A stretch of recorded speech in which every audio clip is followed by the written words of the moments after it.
Hi all welcome to food for all. இன்றைக்கி நம்ம சேனலில் 2 in 1 ரெசிபி தான் பார்க்க போகிறோம். புதினா சட்னி இல்லைனா புதினா தொக்குன்னு கூட சொல்லலாம். வாங்க எப்படி பண்ணுறதுன்னு பார்க்கலாம்.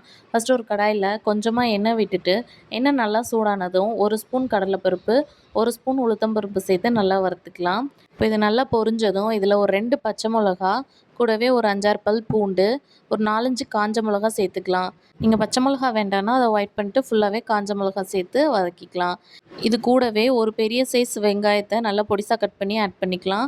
கூடவே 2 தக்காளி ஆட் பண்ணிக்கலாம். இப்போ இது எல்லாத்தையும் சேர்த்து நல்லா வதக்கிட்டு இதுக்கு தேவையான அளவு உப்பு சேர்த்துடலாம். இது கூடவே நீங்கள் ஒரு துண்டு புளி சேர்த்து வதக்கிக்கலாம். இல்லைன்னா அரைக்கும் போது மொத்தமாக சேர்த்து அரைச்சிக்கலாம்.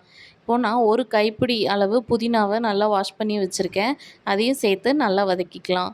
தேங்காய் வந்து ஆப்ஷனல். தேங்காய் சேர்த்தா கொஞ்சம் சீக்கிரமாக கெட்டு போயிடும்.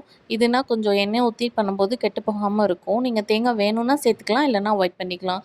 இப்போது அது எல்லாத்தையும் ஒரு பிளேட்டில் மாற்றி ஆற வச்சிடலாம்.